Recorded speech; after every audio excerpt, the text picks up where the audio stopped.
In the Shire of Bexley Hollow, nestled among gentle hills and fields carpeted in heather, there lived a most singular young woman by the name of Miss Lydia Ashcroft. Her family, esteemed in their region not for wealth or lineage, but for something far more practical. The breeding of the finest hunting dogs in 3 counties enjoyed a modest but comfortable life. The Ashcroft hounds were renowned for their intelligence, speed, and obedience, and it was said that a gentleman would sooner cancel his hunt than do without one. Lydia, the second daughter of 4, was well acquainted with the bramble paths and muddy paws of country life. While other young ladies attended to embroidery or pianoforte, Lydia spent her mornings in kennels, whispering to litters of sleepy-eyed pups or trotting through meadows with dogs at her heels. She was witty, clever, and far too often seen with straw in her hair. But she laughed easily, and the dogs adored her.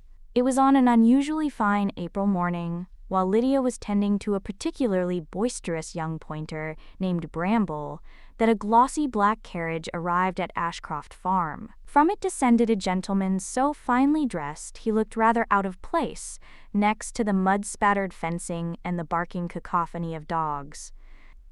He introduced himself with polished manners as Mr. Nathaniel Pembroke, heir to the Earl of Hatherley, and informed Mr. Ashcroft that he had come on the highest recommendation in pursuit of dogs fit for the Duke of Winsley's autumn hunt. Lydia, who was rarely deferential to anyone unless they had fur and 4 legs, was tasked with showing him the dogs. "I warn you, sir," she said with a mischievous smile, "they are far better bred than most of society, and considerably more loyal."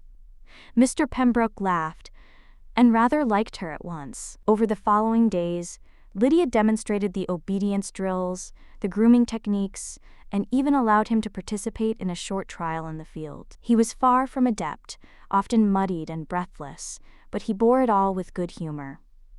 And then he returned, the next week, and the next. Each time, he claimed to require another dog, a setter, a retriever, a spaniel, until finally, Lydia, watching as he tried, and failed, to leash a particularly dramatic beagle, arched a brow and said dryly, "Forgive me, Mr. Pembroke, but unless you intend to hunt a parade of pheasants from here to Scotland, I dare say you now possess more dogs than is strictly sporting."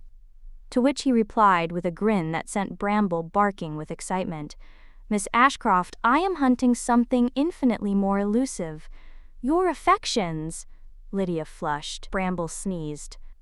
And then Mr. Pembroke, suddenly earnest, knelt, not on purpose, but because the beagle tangled him in its lead, and once untangled, produced a modest but shining ring. "My heart has run quite out of bounds," he said. "Will you do me the honor of reeling it in?" Lydia, laughing and blinking away tears, said yes, and later told her mother that it had been a rather dogged courtship.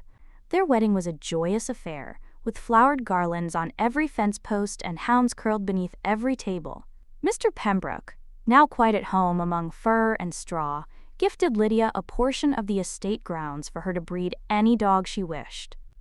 She promptly filled it with scruffy terriers and an alarming number of pugs, claiming them to be absolutely useless for hunting, but unparalleled for cuddling. And thus, they lived in laughter, in love, and always, always in the company of dogs.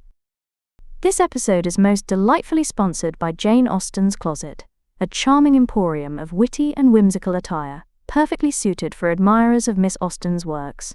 Pray, do pay them a visit at austenscloset.myshopify.com, or simply follow the link in the description below.